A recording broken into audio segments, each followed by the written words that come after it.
And coming at you live from Studio Titus, well, almost. It is Super Bowl Sunday if you're in America, and let's face it, our reach carries that far every week. But here in Melbourne, it's Super Bowl Monday, and we've already had 5 Budweisers already. This is the Titus and Sergio Variety Hour. I'm Sergio Paradise, and this bloke right here is the great Titus O'Reilly. You came into the house and said, "Oh, you're drinking already for the Super Bowl," and I was, "It's the Super Bowl?" You should say there's an ice bucket, there's a bottle of Jim Beam, there's a whole esky full of buds.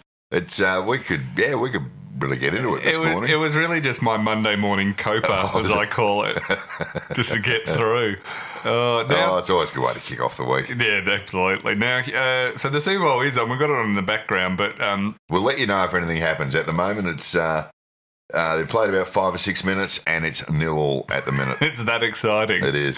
Now, it was a big weekend, as they say in sport, but really the big thing about it is, the thing I enjoyed was the women's AFL kicked off, or the AFL Women's kicked off. I didn't hear much about it. Snuck under the radar. Yeah, it did. It did sneak up on me, that one.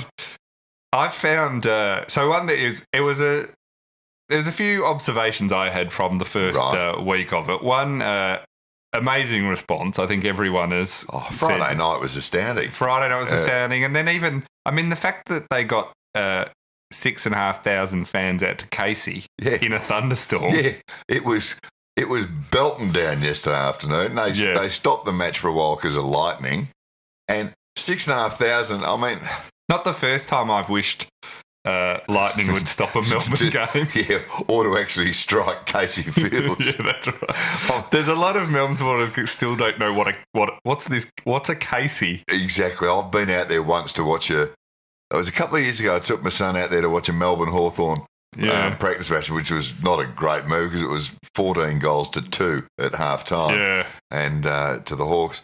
But yeah, it's a funny old place, Casey, and there were a couple of smart ass Melbourne supporters on Twitter yesterday suggesting how many of the supporters might get back to their cars and find that they'd been stolen by some of the local Cranbourne residents. But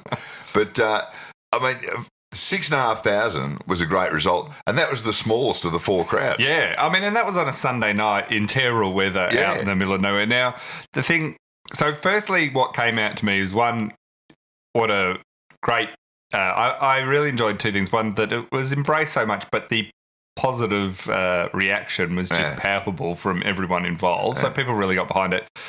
The second thing I would say is, and we'd be doing a disservice if you weren't truthful about it, the standard was pretty bad. Yeah, we said that was to be expected. Yeah. I'm not saying that to be, because it was fun even though it wasn't great. So, and that's only going to improve.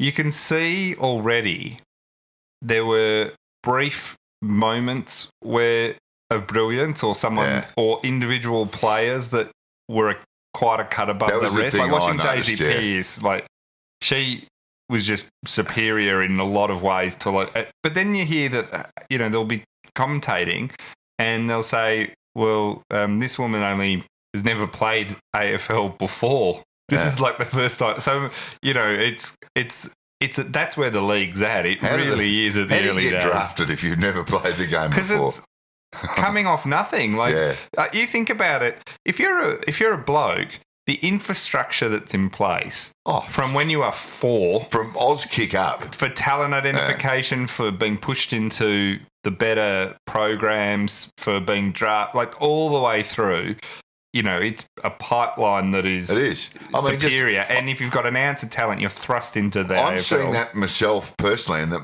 my son is 12, right, and he's been playing since Oz kick since he was 5, and now he's in the under 13s, and already in the competition he plays in, there's already recruiters that select the best players from each team, and then they are kept a close eye on already and get funneled into programs with the idea that the best ones in the whole comp by the time they're 16 will be at the Sandy Dragons. Yeah. And you think, wow, they've been looking at kids since they're 10 years old. So there's always been that pathway, and it's even greater now for boys than it ever was. Oh, but the girls thing, the thing I did notice about the game, I watched I didn't watch all 4 games, all 4 quarters, but I dipped into all of them. And the thing I noticed most were 2 things. Every team seems to have 3 or 4 standouts, and they are very good players. And the funny thing is, a lot of them, you hear the commentary and they go, "Oh, she played in the Australian cricket team," or "She was that's what I mean. netballer. They're not AFL players. She was a champion basketballer," and you go, "Oh well, it's like with both sexes. You run into people. Sometimes you go." And you see with some guys, you go, "Oh, bastard, he could play anything." It's like when you play golf for the next AFL footballer. And they're better than you anyway. They just smack them down the field. I mean, they're just natural athletes. There was that thing is that there seems to be 3 or 4 genuine stars in each team. Yeah. But the thing that did impress me was, there was fumbling and there was stoppages and what have you. But, geez, they went in hard. Well, they did not take a backward step. This is where the skill level where it's low is basically all the kicking, handballing, and marking. Yeah. Like the amount of drop marks, and it made me feel like I was watching a Mark Neild team. It was that handballs was where missing their targets. Yeah, and in terms of the intensity and the tackling and all the more physical, that was there. It was you couldn't fault them on that. And for effort, but that's where I'm saying, for people who are criticising that, I'm not criticising it. It's just acknowledging what it is, and you acknowledge that there is going to take quite a few years for say a girl out there today who's 6. Yeah. Now has an opportunity to potentially be recognised at 6 as being okay at this sport, and then junior clubs are now saying junior clubs they can play right through till they're 18, and then now join this. So you're going to have these talented female athletes who suddenly will now have had 15 years of 12 years of training behind them, which the blokes all come into the league having, which is not the case now. So that natural instinct for the game, or not even natural, but that understanding of the game that comes from hours and hours of playing it is obviously lacking there at the moment. Yeah. As I said last week, a few years ago, most junior teams liked the idea of a girls' team, but they couldn't raise enough numbers. Yeah. Now, every club's got a couple of girls' teams. So in 3 or 4 years' time, the 10-year-olds, 12-year-olds, they'll be 16, 17 ready to play the big league. And there won't be 3 or 4 good players in each team by then.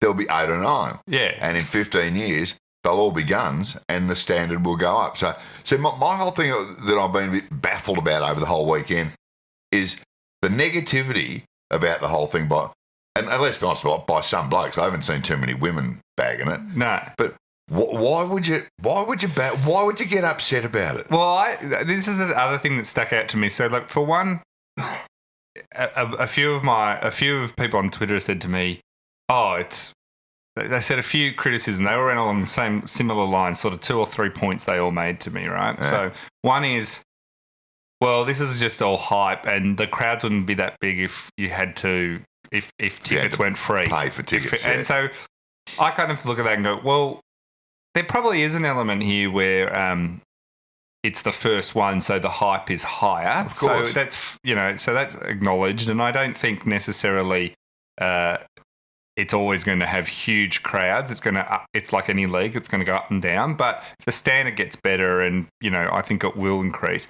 I think the fact people go to Casey even for free shows that's telling. Shows it's telling, and people were genuinely annoyed about not getting in. So I think maybe the money had a bit of an impact on it, but I don't think it's quite accounts for everything, right? And so that's one thing. So why get upset about the fact it's free? Like, it's a success. So, but of course it might not stay up there. But why are people pointing that out like that's a triumph? Like, then a lot of people have been saying the standard's no good. Well, I'm not even going to argue that point. It hasn't been that great. No. It has been entertaining, but you'd be lying to say it was a great standard. But you would have been a fool to expect it to be a great standard. It's partly that. Like, why would you expect it to be great? You got to understand what it is. And then but people are going for more than the simple. People aren't going to just purely based on the quality of the game. Yeah. They're going for the spectacle, the competition, the fact that you're seeing the start of something. It's symbolic too. That young girls going along with their mums and dads and able to watch this. Like, so it's got a whole bunch of other things. And it's also really, really good for if you love AFL and you love Australian football as a code. Yeah. It's really good for the code. So if you love the AFL and you love men's footy, this doesn't... There was this thing where people kept pointing out to me and say, well, if these low scores happen in the men's game, there'd be an outcry. And you go, well, yeah, of course, but the men's is a fully professional league. That you just can't compare them. That you can't compare. And then a few people said to me, more than one said, these women couldn't play against the men. And you go, yeah, no.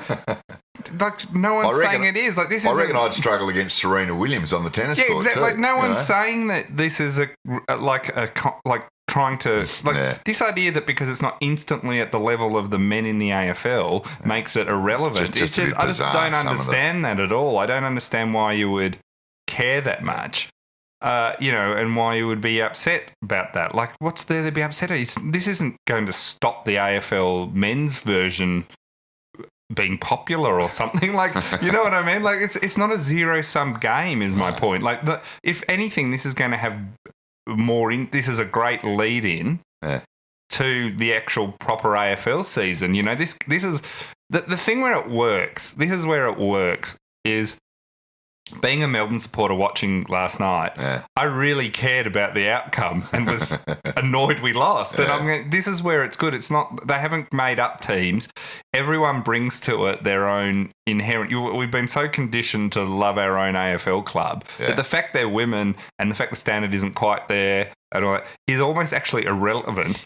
You just don't want your team to lose at anything. You know, well, that's the brilliance of it. That's where people will still care, and the rest will all take care of itself. Yeah, I agree, especially with your own teams, because I had a discussion with someone a little while ago, and their first thought was, do they have to have the women's teams aligned with the existing clubs? Why don't they just create 8 new teams and have the Western Rovers and the Northeast Jets or something?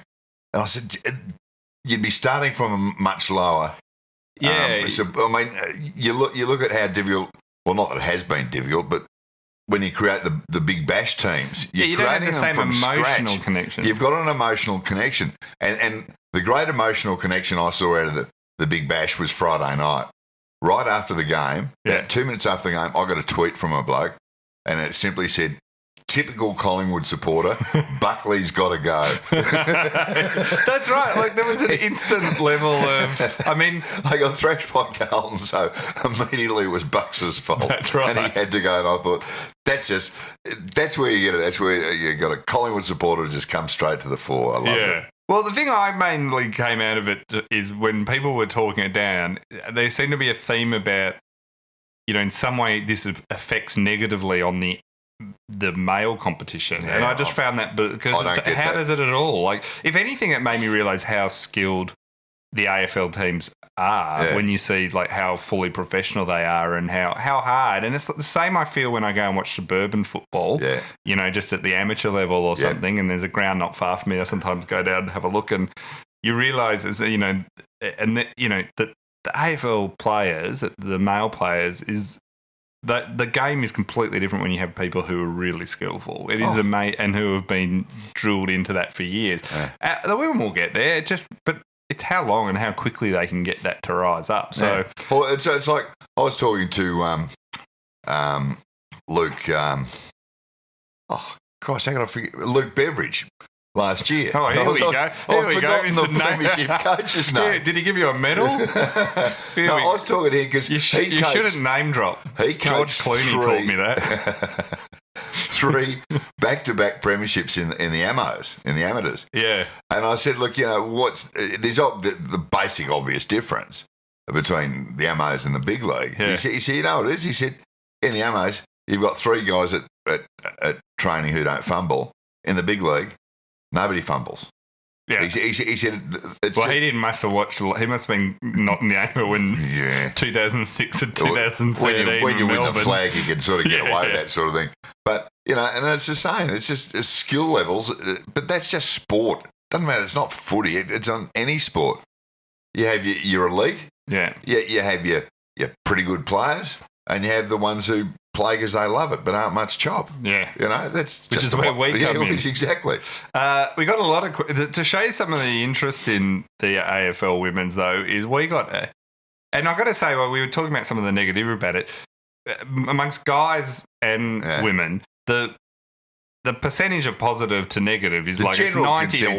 It's 90% is positive. Like, even to the point where a lot of the guys on Twitter, the amount of questions we got, were just straight away seeing your point about how this is a great way to bag opposition fans. Yeah. Which is where I think the key thing is. So Hector Wang wrote in, did Eddie Maguire get confused on Friday and thought they'd bought the licence for a Foxy Boxing franchise? Foxy Boxing. So for people who don't know, Eddie Maguire, as president of Collingwood, was not at their first game in the Women's League on Friday night. Instead, he knew they were going to lose.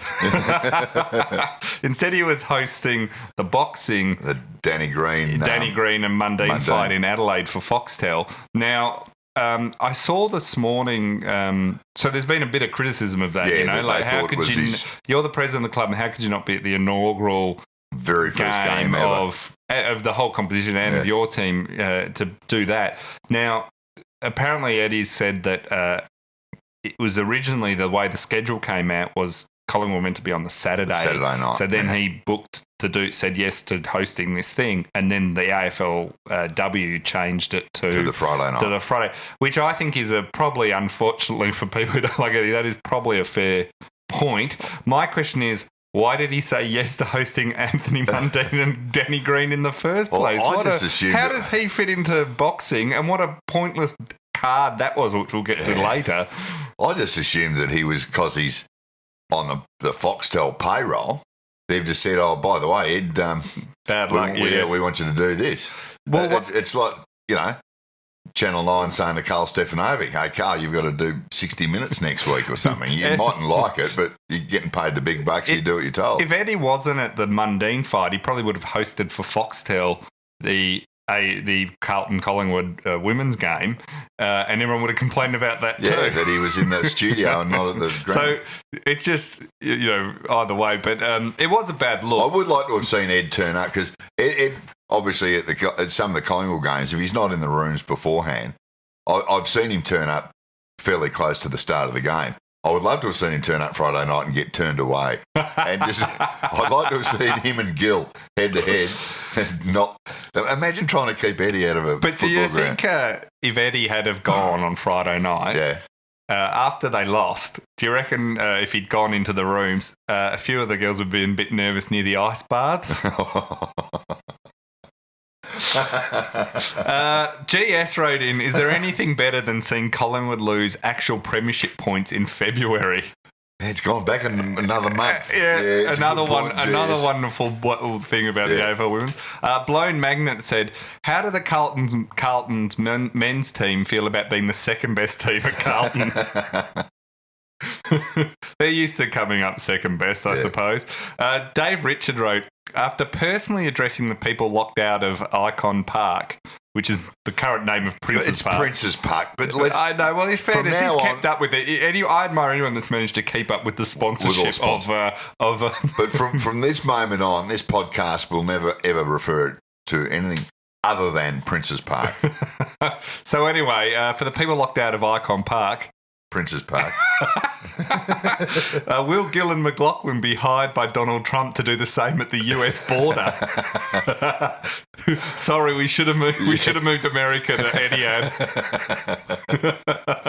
I actually thought good on him for doing that. No, I agree. Like he got a lot of grief and stuff, but. If Andrew Demetrio was CEO, he wouldn't have gone out there. He would have sent out water cannons and guard dogs to just chase off the spectators. I thought it was very good that Gillen went out there and did explain to the patrons. But what I want him to actually do to impress me is to do it at Etihad when people can't get in halfway through the first quarter, and there's only 8,000 people in the ground, and everyone's paid at the same Everyone's time. already paid, and they can't get in, and there's nobody inside. Yeah, that's why when he said they should have switched it to Etihad, big assumption that there wouldn't be lines out the front. There wouldn't be a lockout. Yeah, you'd get locked out even though there's nobody. 25,000 people would challenge Etihad, especially when they start saying things like, you should have gone online and bought a ticket. It's free entry, mate.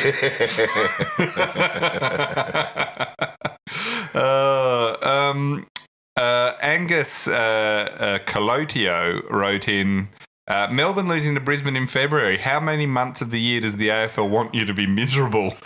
Oh, they've had it in us for 12 months a year for decades. So. Well, the thing I like about this is this was the first of many of how many people got stuck into you and I on Twitter last night about Melbourne losing.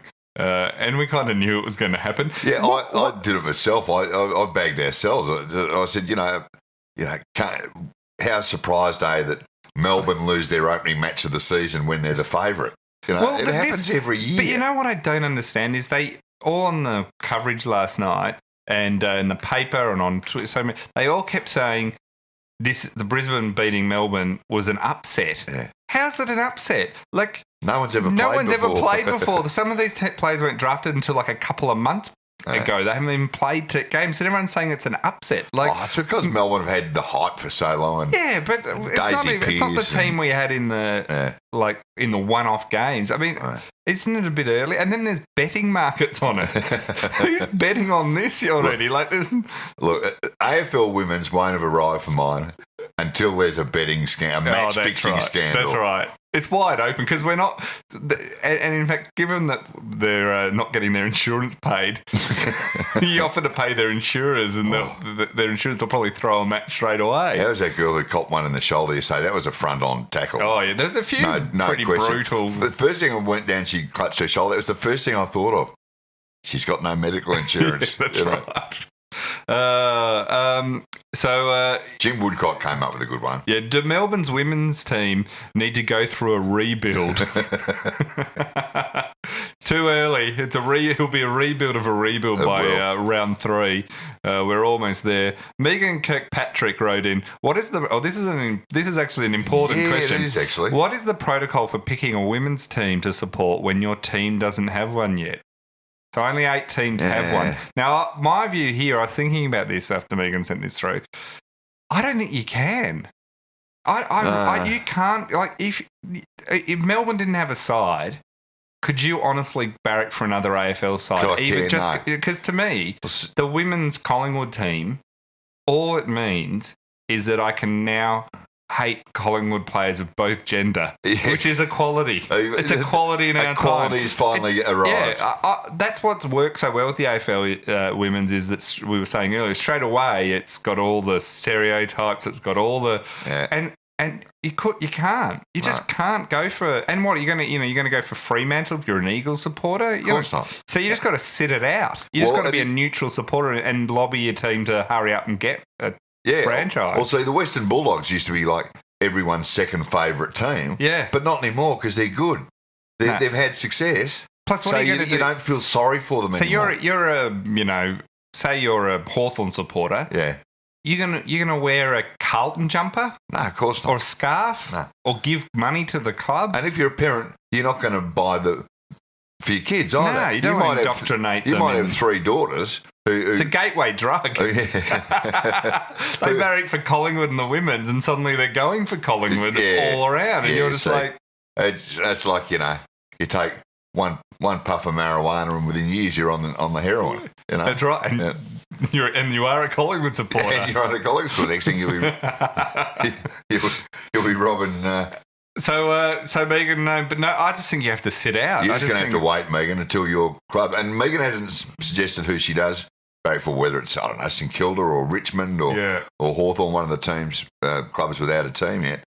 Yeah, Megan, just sit out. Just, as a female, just enjoy the entire thing. But there you go. The important thing is Megan's already seen how important it is that she needs to get on board and pick a club. Oh, yeah. So good on her for but that. You can't go for another AFL club. Just not how it works. So Anthony Mundine and Danny Green fought on Friday night, and once again just showing the strength of boxing in Australia. It's absolutely flying, isn't it? Oh, it's been flying for decades. The whole card was terrible. Who was it? Who was that mismatch from the? Quade Cooper from the Queensland Red, fighting a guy who looked like the fat kid from Hey Dad. So the whole thing was terrible. Now, of course, early on, so there was controversy. One, Mundine was furious he didn't win on points. He lost to Danny Green on points. He was furious, saying that it was obviously scored biasly, terrible judging. Yeah. Right. So. Well, that third judge did give it sort of 10 rounds to nothing Green, which was probably pushing it a tad. Yeah. So there was that and so he's taken to this not terribly well. He's a bit Trump-like in his response. He's always been a good loser. Great loser. On top of that, though, he's really lucky because early on in the fight, after the referee told them to break. Yeah. Mundine absolutely clocked. Yeah, Danny Green looked away. Danny Green when he was looking in the temple, and Danny Green said he was unconscious for a moment, and the ref was about to call it off straight away. Now you got to remember, Danny Green is 43 years old, so this is not and he's thought that he wouldn't even make it past that, and he thought that he might actually have to.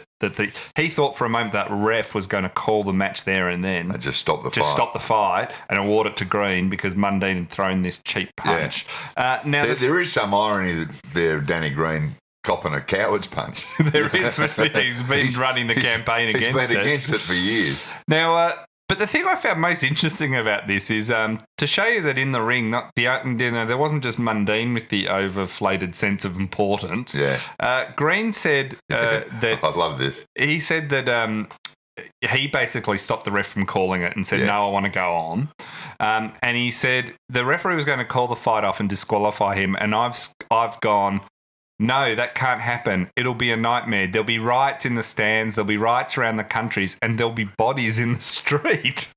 Now, do you think that's a bit of hyperbole? If the match had been stopped in the first round. Yeah, there would have been bodies in the street. Yeah, probably pushing it a tad. Maybe when people realise how much they'd wasted on that. I was about to say, if $60 if I just paid $60 to watch it on Foxtel and it was stopped on a technicality in the first round... it may not be bodies in the street, but my TV might be in the street. But really, bodies in the street. My IQ box would be in the street, perhaps.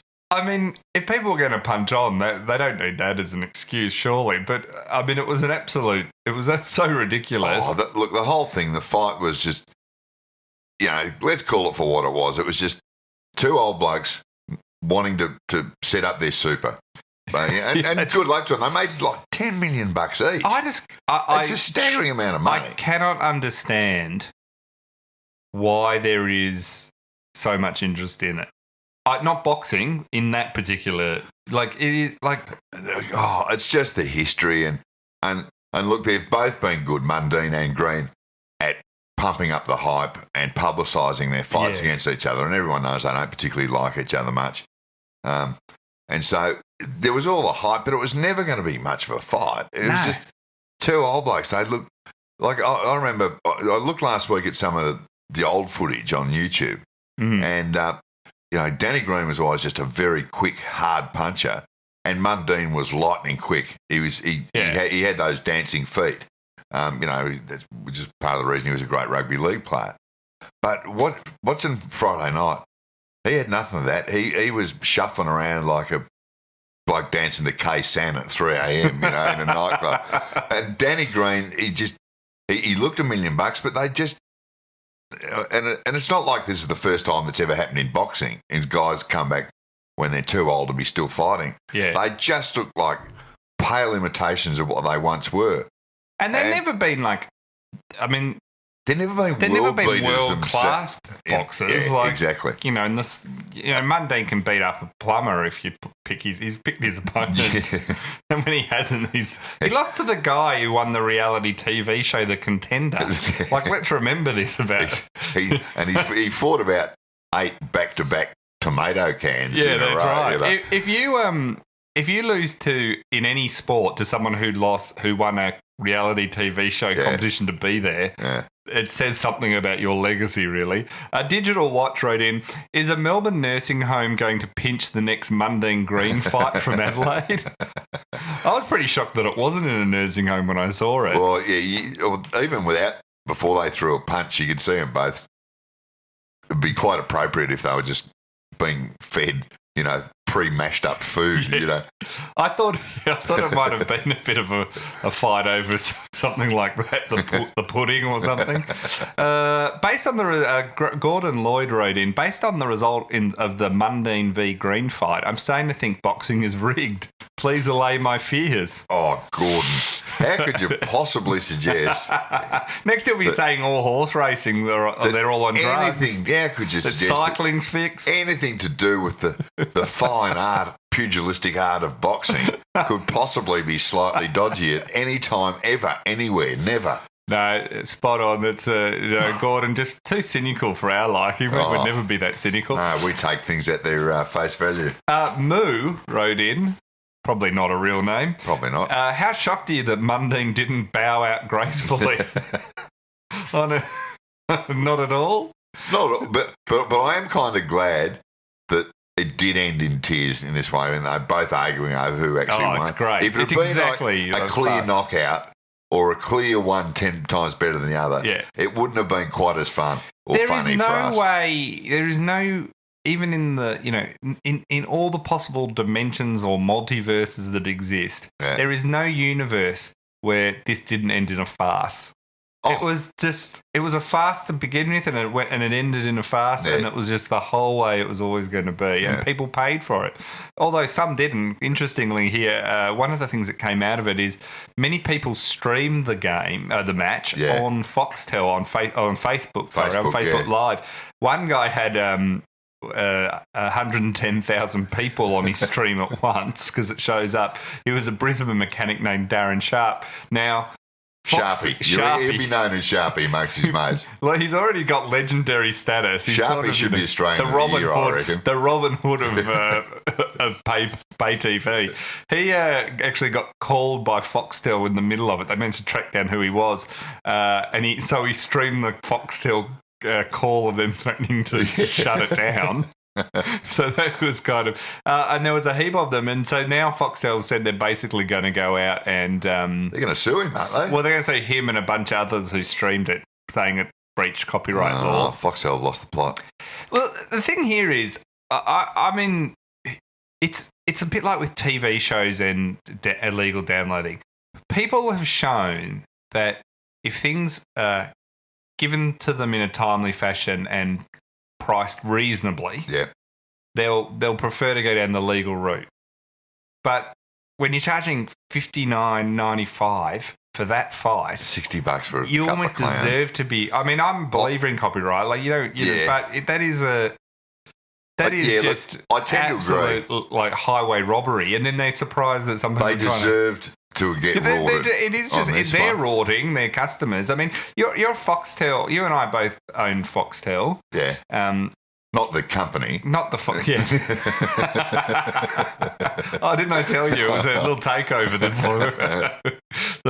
the rivers of gold of podcasting, and they were to buy Foxtel. It might happen one day, actually, the way Foxtel are travelling. But the thing there is, like, I hate how we pay so much for Foxtel every year, most of which is, like, I only have it for sport, really, and is just nonsense. And then they charge you $59.95 for this. For the fight, I mean, a fortune. Like, I mean, I'm even reluctant now with Foxtel. I mean, there's always been the pay-per-view movies, the latest movies on there. And you go, oh, no, I'll wait till they're on Netflix or they're on Premiere in a month's time. But yeah, $60 to watch that fight was highway robbery. And so Sharpie is a dead set legend. And if somebody could stream this podcast live on Facebook, we won't come after you. All the money we don't make out of it would take it out of it. Now, another thing is on Saturday night, yes, Melbourne was pumping. You and I together went to Springsteen on the Thursday night, and what a great show it was. See the boss, and it was terrific, and not rare for you and I to both get out in public together. Yeah, it was.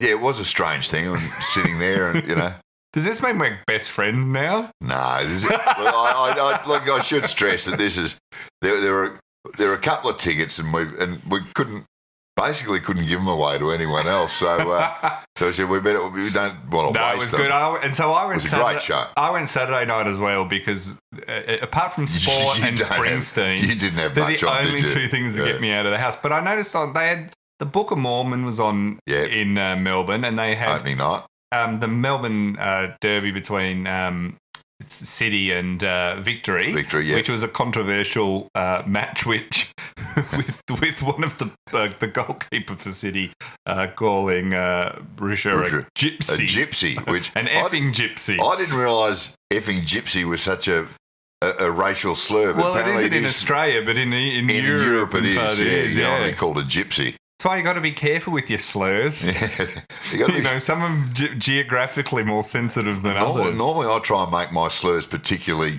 accurate, and as you say, you don't want to slur the wrong bloke with the wrong slur. Especially when with most people, there's so much of their own personality you can go with. You don't need to go into like physical or racial. You just stick to their personality. You'll be fine. That was a controversial match itself. The Melbourne. So you had that. And then you had the Nitro Athletics as well. Was the one. So this was the interesting one. And was the basketball on? And United were playing. Were they playing at home on Saturday night? No, I think they were playing interstate. I think they were interstate. Right. So anyway, it was a huge night in Melbourne. You were at Springsteen Saturday night. I was at Springsteen. I actually put it on Channel 7 to watch this Nitro Athletics thing. So this is a hyped up version of athletics. Purely out of curiosity. And it wasn't live in Melbourne because... so it didn't compete against it. So it didn't compete against it because whatever they were showing was still in broad sunshine at 10 o'clock at night. But it seemed to... Look, I had my doubts leading up to it because I have this theory that athletics is only important or worth watching for 1 week every 4 years at the Olympics. Is that a theory or is that just a fact? Well, it's my theory, but I think it's a theory of gravity. I think it's a pretty well supported theory, in that I really don't care about athletics any time except for that second week of the Olympics every 4 years. So for that reason, I thought, they're hyping this up and everything needs to be hyped up these days. Yeah. Will it work? Of course, having the big draw card of Usain Bolt was always going to get some people through the turnstiles. But the consensus seemed to be that it worked pretty well. All the athletes seemed to enjoy it. Well, they had 7,000, but to put it in context, they had 7,000 people attend. Yeah, but it's at the old Lakeside South Stadium, Melbourne footy ground. But still, you think about it. You had Bolt, who is one of the greats of sport, of all time. All time. I know, like a Pele or a Jordan or streets above his own sport. And even with that, it rated okay on TV. But even with that, it didn't compare to what the women's crowd was. No, exactly. That was what they almost got out at Casey. And see, but I was thinking that half the reason it went so well is that there are a lot of people, and I was never tempted to actually go, but I quite understand the mindset of people saying to their kids, let's go along to that. One day you'll be able to say you saw Usain Bolt run. But that's the other reason I wanted to go. Yeah, exactly. It's not saying I never saw Farlap run. I never saw Bradman bat. Yeah. But it'd be a good thing to say I've seen Usain Bolt run. I saw both of those, but I haven't seen Bolt. Well, see, I had a choice between Springsteen and Bolt, and that was a tough choice because I was very close to going to see Bolt. But take Bolt away. 3 hours of entertainment versus 9.5 seconds. That's right. Yeah. You take Bolt away. And would that have really worked? Yeah. Would that have really worked? No, I don't think it would have.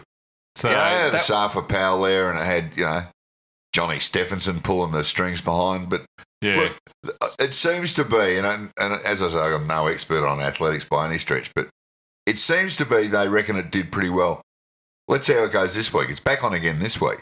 With Bolt again? Thursday and Saturday this week. With Bolt again? Yeah. You've got to have Bolt there or nobody would bother. Well, that's right. Yeah. We might try and go and see Bolt. I would love to see Bolt, but he won by the bit I saw him run, which I saw the replay. See, the thing is, on one hand, I'd like to say I saw Usain Bolt run, but it's not like saying I saw Usain Bolt win the Olympic 100-metre final. That's right. It's like saying I saw Nathan Buckley kicking the footy in a park. It's not like saying, I saw Nathan Buckley coach. Yeah, there's different levels of seeing someone good. Now, South Africa and Sri Lanka played a test. Now, this would have been a sporting event I would have liked to have actually gone to. Really? Yeah, and I tell you why. Their one-day international encountered an unexpected hazard when a swarm of bees interrupted play for almost half an hour. It was at the Wanderers. You've got to love this. Now, the play was held up 3 times when the bees flew into Johannesburg. Players on the teams, and there's some great pictures online of this, they all dropped to the floor like you would in a bank robbery, basically. I reckon something similar happened a few years ago with bees in a cricket match. For that reason, I remember seeing the footage of them all, of the players lying face down. I can't remember what that match was. Was that England were playing or something? I'm trying to remember. I can't remember what that game was, but... So what I love, they're all lying on the floor as the swarm, this big swarm's coming in and going away. And then it seemed like suddenly the third time that this swarm came in, it wasn't going to move, right? It was just stuck there. Now, what happened was then the people at the ground, some of the people, they tried to tempt the bees away. I love this bit. Using a bucket of Coke, which is how someone once tried to get me to come to a party. They've just got a bucket. They've emptied about 6 bottles of Coke into the bucket. Take that out. That'll get rid of the bees. Yeah, they thought they would attract the bees, and whoever had the bucket could sort of start walking and bring the bees with them. Now, imagine you were told, everyone else is trying to avoid the swarm of bees, and they're like saying, "You're the guy." Hey, Tomo, work experience kid. Yeah, grab this bucket of Coke with you. And see if you can attract the swarm of bees that's aggressively stop this. But walk slowly. Yeah, just walk slowly, and they'll follow you like a trained dog. Do you think it might? So that didn't work. Yeah. Surprisingly enough, the bees were not interested in Coke. Okay, bucket of Coke. Do you think if they'd added a bit of bourbon? Well, it's pretty sweet bourbon. A bucket of bourbon and Coke, or as I call it, your Saturday night fixer. The thing I loved about this, it proved, I think, that bees too hate one-day internationals. Nobody else could be bothered. It was the most exciting thing. Even the bees. They're all sitting around the hive, about 5 k's out of Johannesburg, and the queen bee's gone, you can't believe it. We're playing Sri Lanka in a one-day. Get this rubbish off the TV. Yeah, get this off the TV. Let's go down and stuff the whole thing up for them. Bang, let's go. So the thing then is, what happened then is a professional beekeeper showed up and armed with honey was able to get the bees to leave. Now, do you need to be a professional beekeeper to think that honey might be better than a bucket of Coke? Probably. But the thing is, this professional beekeeper, the interesting side story of that is, he apparently was just watching at home. So he wasn't summoned. He was watching at home. I'd better get down there. And it was like the bat signal. Yeah. He saw them with a bucket of Coke and went, oh, no. They don't go to work. So did you know that honey will attract... Bees. That's a handy little lesson. So I thought they made the honey. Yeah, so for other people or other I would have insects. thought bees were self-sufficient in honey and didn't really need to go after it. But maybe, I don't know, so I would have got some flowers. Yeah, that's how they go. You would think if you've got a swarm of bees, the last thing they want to see is a box of honey. That's right. So we just left them at home. Wouldn't you have just grabbed the biggest can of Aerogard that was nearby? I mean, all this, safely getting rid of the bees, that's not, Why don't you just kill them? That's what would happen if it was a barbecue at someone's house in Australia. One of those giant smoke things that they use, the beekeepers use. They've got the like the golf cart with the big bottle of Gatorade on the back for the drinks. Yeah. Why couldn't they have got the golf cart with one of those big smoke puffers on the beach? How soft are they too to stop playing just because there's bees? Yeah, in my day, we would have. You would have been laughed at for the rest of your life if you'd stopped. Yeah. You know, we used to encourage bees. Oh, welcome at our games. Now, another story that happened. Stephen Bowditch, who's the Australian golfer. And a pretty good player, actually. Pretty good player. He's playing on the PGA Tour. Now, he was arrested last week in the United States and the interesting bit is, there's two bits that are interesting in the story. The first bit is how they characterised him being caught for drink driving. Now, they categorised it as super extreme drink driving. Right. That sounds a bit like the Nitro Athletics. You know, like, that's just what the police officer said. He said, we class this as super extreme. Yeah. Like, you know, when in anything in life, if you have to add a qualifier to the extreme bit, if you have to amp up extreme. With a super. This isn't just extreme. This is super extreme. Yeah. It's like drink driving is, there's your standard drink driving. Yeah. But now because this is the way people want to see their drink driving now, it has to be bigger and better and brighter and faster. That's right. You know, now, he was at the like 2020 cricket. He blew 0.20. Yeah, it's getting up there because what's super extreme? Yeah, of course it is. So we're 0.05 here is your and over there in Arizona where he was playing the Scottsdale Open there, the Arizona Open in Scottsdale. He over there it's 0.08. 0.08. Yeah. That's the case in a lot of American states, actually. Yeah, so he actually blew. I found that out the hard way. You have a worrying knowledge of from California right through to Massachusetts. I found that out the hard way. So he blew 0.204. Now, even more interesting than that is he was bailed, made bail. So he was arrested in the early morning. He was bailed at 12:25 p.m. And able to make his round 2 tee time with Fabian Gomez and Luke Donald. Now, you consider it, they say that it takes 13 hours for alcohol to leave the body. So basically... And at point 2, you've got a fair bit so basically they think he was like still drunk when he teed off.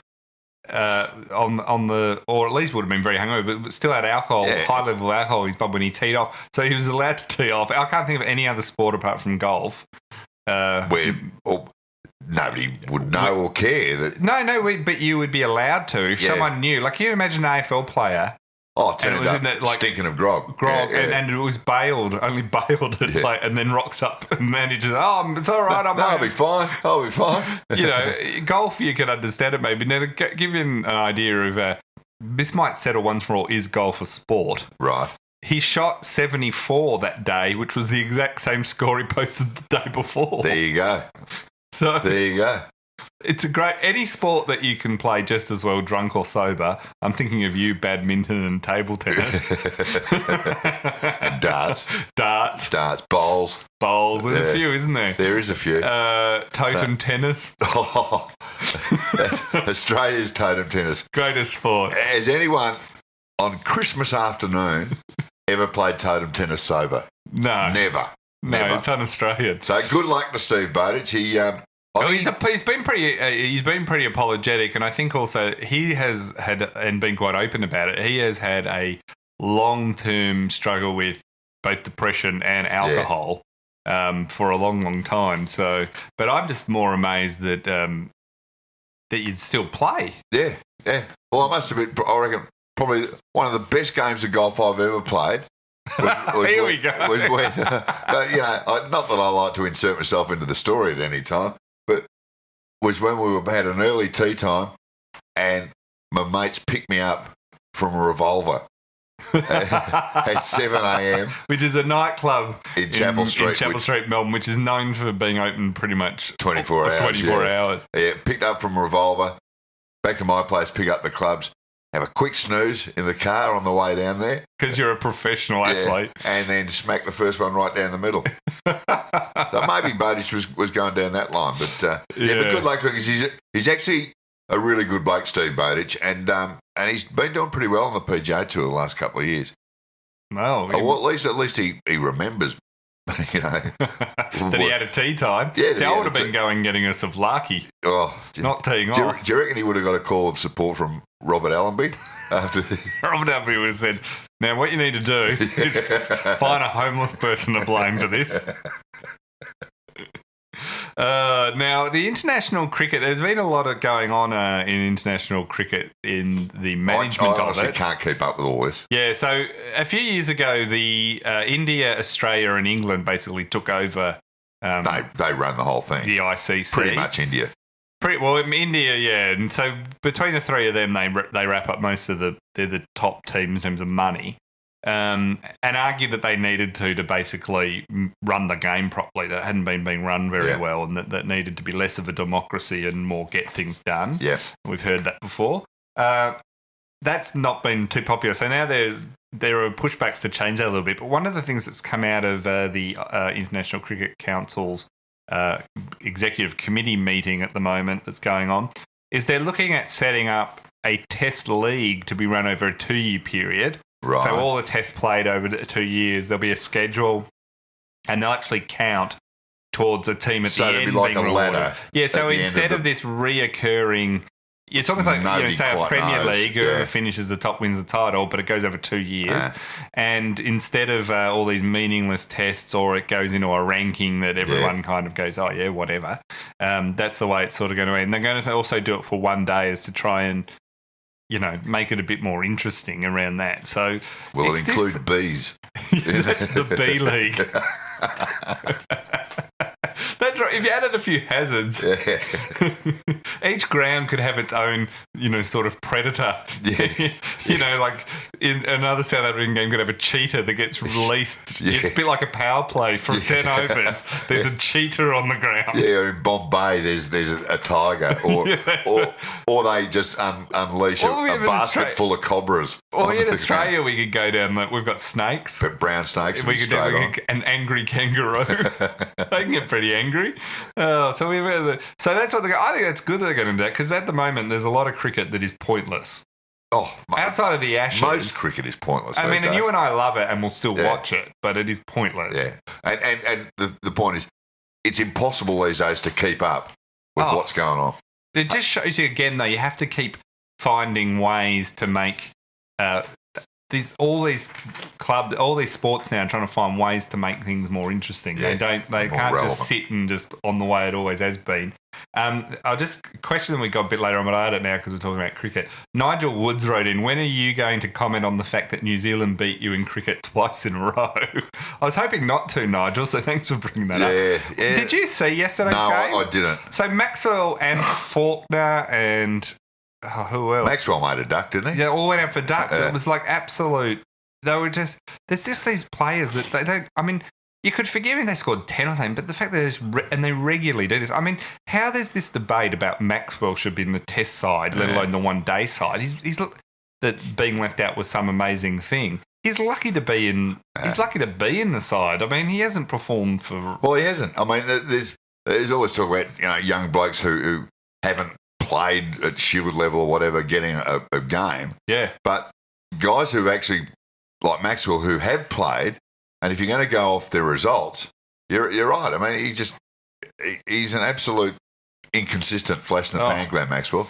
He really is. Now, talking about tweaking games to try and, everyone's got to have their new Nitro version. Yeah. The AFL, you might remember last year it was announced that they've been trialling a thing called AFL X. Has to have an X in it, doesn't it? You could just tell them, like, some marketer going, the kids will love it. It's got an X in it. I can see the logo. Games. There'll be a big X. There'll be a big X. With it, and the A will go behind here, and we'll do it, and then there'll be a lightning bolt. We'll have it in fluoro colours. Look, here's the cap. I've had one of the caps made already. Yeah, before they worked out what the game was, they came up with the name and the logo. Yeah, and the logo sort of thing. For the cap. Now, they've run a trial. It's a 7-a-side format, and it's played on a rectangular field. Like a soccer field or something. Yeah. And the idea is they want to do it so that it can be used overseas, and when So one of the things that apparently stops AFL being able to spread well is lack of ovals. Yeah. And then getting a team of 18 minimum sort of together is hard. It's much easier if you can limit it to 7 aside. You can have it on a rectangle field. Continual fantasy that this AFL can be taken to the world and suddenly it's only a matter of take it over. And it said that they said here it's been speculated by some. I was reading I think this was from The Age. Speculated by some. They don't name who, and I can see why. It could even take on 2020's Big Bash League in the summer. Oh, yeah. What do you think of the odds of that actually happening? None. Now, apparently, the next step that they've taken is they actually conducted a trial of it with North Melbourne players at Arden Street last week. And then they're going to do another one involving 2 VFL teams. Be happy with that? I mean, in the middle of pre-season training. Well, I thought, given the outs at the end of last year, maybe North only have 7 players left. So is this how it works? There's 7 players on each side, playing footy on a rectangle on a soccer field. There's no bounce. There's no ball ups. Ball ups. What they do after a goal, you just kick out from the fullback like you do after a point in normal AFL. And it's meant to be very fast paced and all that sort of stuff. So I like this next bit. They've said, and this was Simon Lethlean, the AFL game development chief. He said, the league's looking to stage an exhibition clash in the next couple of years. Where do you reckon that might be? New York? Paris? The Maldives? Yeah, that's right. I think the Maldives. After a training camp in London and then a photo shoot in Vegas. Well, it might not be in America because he might not be able to get into America by then. That's true. Although there are plenty of rectangular fields there. That's right. Now, just going on this, so the AFL have bought on that. Now, it continues apace this, the T20. Everything's you've got Nitro Athletics. It's been faster, faster. So to show you that this idea of making everything flashier and shorter has gone almost as far as it can possibly go. Lawn bowls have now announced that they're going to have a new league called the Australian Premier League, which will feature shorter games, city-based franchises with nicknames, and players in colourful uniforms. Teams from Adelaide, Melbourne, Sydney, Brisbane, Perth, and New Zealand will compete at Queensland's club Pine Rivers from November 19 to 22 for a total prize purse of $100,000. Right. That's real money, Serge. Yeah, it is. So nicknames, players, coloured uniforms, shorter games. Sounds familiar. They've pinched a bit from here, there, and everywhere, haven't they? Oh, it says here that it's going to be televised live around Australia and New Zealand on Fox Sports and Sky NZ. And then it says cashed up clubs in Sydney, Melbourne, and Brisbane brought. Is there such a thing as a cashed up bowls club? That's the ones that aren't cashed up ones are ones that aren't broke. Yeah. That's basically like they got $10 in the bank. Selling a lot of meat trays. So if you got $10 in the bank as a bowls club, you're cashed up. Now they've all bought that. One of the clubs is going to be called. I did a bit of a Google and I couldn't find many of the names or any of the names except for one, which is the Bowls South Australia of their one's going to be named the Adelaide Endurance. Right. Which is a weird name for a game that's purposely short. And played by blokes who are predominantly about to die. And women. Sorry. Women that are about to die too. Yeah. Now, why would you call the Adelaide Endurance? Is that because amongst that demographic of older people that endurance is seen as an attribute that's rare? But I don't really know if that's going to catch on. No. So they said this is the chip on the shoulder here. One of the guys that was launching it said, "What we lack in our game." This is a guy called Mark Easton, who's the Bowls SA general manager. Right. What we lack in our game is that we're very traditional. We tend to present oldies in whites, and every time there's a superannuation ad, they present the bowlers. Bowls is changing. This is a 2020 format. Right, a 2020 format for lawn bowls. Yeah. So good luck, Mark Easton. This all these. Would you watch it? No. I mean, look, I'll watch just about any good sport, but I'm not going to watch souped up bloody bowls. in coloured outfits. And I can't watch the darts either. They're just the fact that they've added. What it's still if they darts. bring in nitro darts with the speeding it up? They pretty much have. It's like it's they have a fireworks and the thing everyone likes is because they're drunk. And like if you remember, Eddie had a riot after the That's right. Some chair throwing. Maybe that's what the bowls will go. Do you think Quidditch needs to adjust? Because Quidditch is going to fall behind. See, Mark Easton says that being a traditional sport is a downside for bowls. See, I think that's a positive for Quidditch. Because of the long history. It's long history dating back centuries. If it ain't broken, Titus. From the beginning of Hogwarts. Yeah. Now, listeners' questions. Dylan. Before we get to that, I just want to say, it's probably pointless me doing this because by the time we listen to this podcast, the match will be over. But approaching very close to half-time in the Super Bowl, pretty much game over. Atlanta 21-0 at this point. Wow. Oh, that's the NFL of obviously helping out the Falcons. Dylan Walton has written in, what percentage, talking of Super Bowl, what percentage of people attending a Super Bowl party in Australia just see it as an excuse to do some Monday morning drinking? Well, spot on. Well, I don't know what the actual percentage is, Dylan, but be fairly high. It's a shame if people feel they need an excuse for Monday morning. I was just about to say, do we need an excuse? It's Monday morning. The only concession we've made is to change our beer to American on a Monday morning. Which is not the best. Normally it'd be Melbourne Bitter or Abbott's Lager. But today we've gone the Coors and the Bud Lights.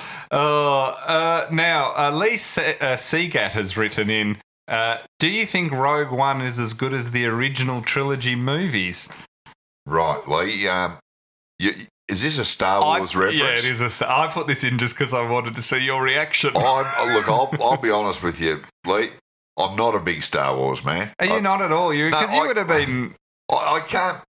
I can never remember which ones come in what order. Right. I think you'd have to watch all of them back to back in the right order to get it. I could not be bothered doing it. See, I am a Star Wars fan. I don't acknowledge the prequels. No, they're so bad that I just pretend they never were made. So it starts with the original. Starts at episode 4, A New Hope. Give it its correct name. Which was the original Star Wars movie from 1977 one. Right. Okay. And see, that's the thing. I can't remember where that one fits in. So that's number 4, is it? That's number 4. So Rogue One is number... So no, this is where it gets interesting, Serge. I think you might be gilding it with the word interesting. Now, Rogue One is set after what were the prequels, which was episode 1, 2, 3 that George Lucas made in the late 90s. Yeah, when he went because he'd gone mad. Substance abuse. And then Rogue One starts just right ahead of Star Wars, episode 4, the New Hope. Right. So it leads right, and I liked it very much. I thought it was good. You've seen it? Of course, I've seen it. Right. Of course. So is Rogue 2 on the there's Star Wars fans right now just hitting their heads against the desk. There is not a Rogue 2. There's not a Rogue 2. No, it's Rogue. It's called Rogue One due to a call sign of a ship, not a series of movies. The next one hasn't been titled yet. There's another one that's this is where we're getting really off topic. Don't use the word interesting again. There's another one called The Last Jedi, but that's actually coming after the other new one that happened recently. After the second Last Jedi. Yeah, you do need it. Look, you do need a degree. If I put all the effort into Star Wars knowledge, and I'm not a fanatic, I do like it a lot. So I'm not one of those people that can name everything, but I've read more than I should have and watched more than I should have. If I put that effort into anything else in my life, I could probably easily be a surgeon or a physics. It is worrying how much. It's not that anyone's dumb. It's just we all waste it on the wrong things. On the wrong things, correct. But anyway, I just put that question solely to see Serge's reaction, so that one was more for me. So I did like that one. Thanks, Lee. Jamie Juggins. Would that be his real name? I hope it is. It's a cracking name. That's almost as good as an American footballer's name. Yeah, that is JJ. That has a Keyshawn or a important question here, Serge, and he's given us plenty of time to think about it, give some advice to people, really. What should I get my wife for Valentine's Day? Serge, you being the king of romance, as I like to call you. I'd say a couple of tickets to the Nitro Athletics next Saturday night. I was going to say she'll see Usain Bolt. Well, you can jump on our website TitusO'Reilly.com and get her a Titus and Sergio Variety Hour T-shirt. Yeah, or even a mug. Or a mug. There's mugs there. Who wouldn't want that? For Valentine's Day. What lady out there wouldn't want that as a romantic gesture? Oh, there's women's style, men's style, so you're taken care of no matter classy style. What gender your partner is, and you want to show your love. Go out. Cool colour. So they can wear it on the date. Yeah. In fact, when Jamie, you take them to Macca's. In fact, Jamie, buy two, one for yourself. You can wear them on the date together. There's nothing better than when you're sitting in the outer watching Usain Bolt. Well, no, you can wear them when you also have bought her tickets to me interviewing Dane Swan on the 8th of April. There you go. That's an even better suggestion. Tickets on sale now. So plenty of things. I think the best thing to do for someone on Valentine's Day, if you have a partner, get them a Foxtel pay-per-view. Yeah. $60, small price to pay. Small price to pay for the next fight. Yeah, for the next fight. It doesn't matter who it is. It's probably going to be you and your partner if that's what you get them. Oh, well, anyway, we got to announce a winner of the T-shirt. Now, Sergio, I had an idea, but did you have a suggestion? Oh, look, I sort of didn't. I'm leaning towards Jamie Juggins now, just to give him one to give to his wife, but that's probably not the right way to do it.